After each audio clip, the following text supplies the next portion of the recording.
let's talk about this concept of B2B versus B2C versus, it was a common term at like B to human Yeah, B to before. B to Oh. E, B to Oh, B to okay. employees. Oh, everyone. Yeah, it, funny. it was Yeah. a thing that like people don't talk about that anymore. But it was this whole concept of, hey, B2B is boring, but it doesn't have to be.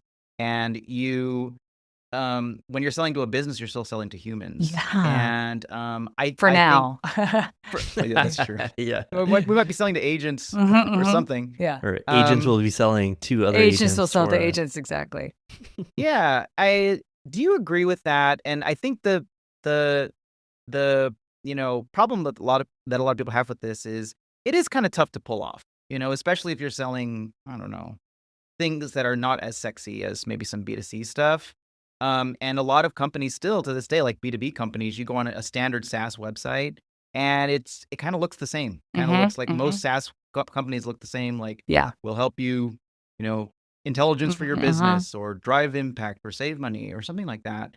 Um, how do you think that this can come to life in a way? Like, first of all, do you agree with the whole B2B can be as cool? And if it Comfy. if it Yeah. can be, like, how does that come to life in actual practice? I mean, guys, first of all, we're like the most pink company you've ever met, and we live that.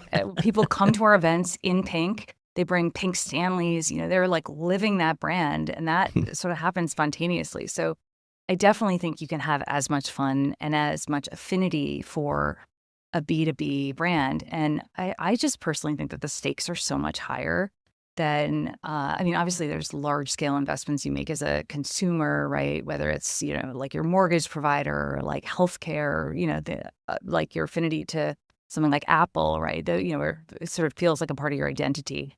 Great. But the decisions that enterprise buyers are making tend to be bet your job decisions, right? Certainly at our price point and for the utility that we play in their marketing stack.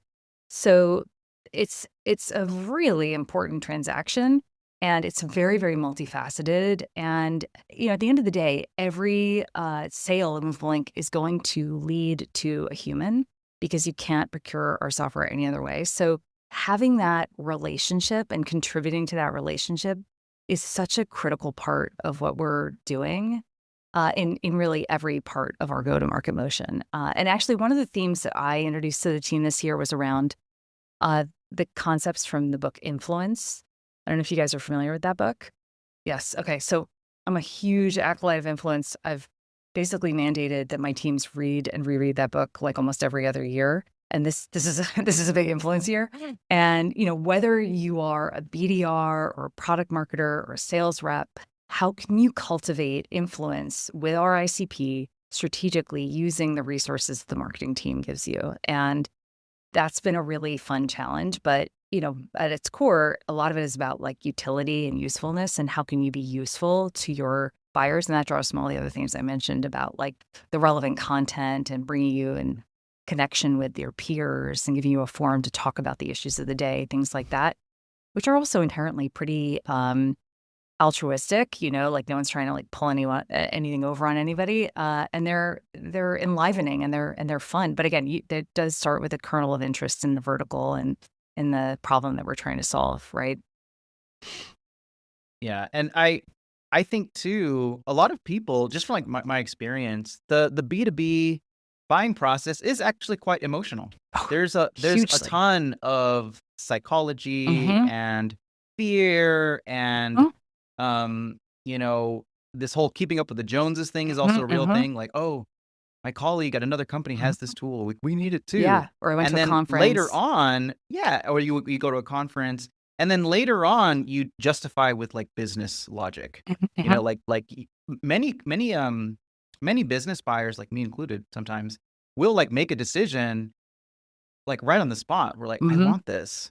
Let's figure out how through business logic can we actually Back justify. into that. Yeah, Yeah. we back into it. So Yes. I think that it's I love how you're requiring that your team read influence because that's what you're doing like at every stage, you know. And I think also that piece about, your accountability to the buyer, right? We want to have, and we have successfully done this hundreds of times, long-term relationships with these buyers, right? Where as their careers progress, you are part of their toolkit because look, they can't bring people with them because most people have a non-compete or a non-solicit.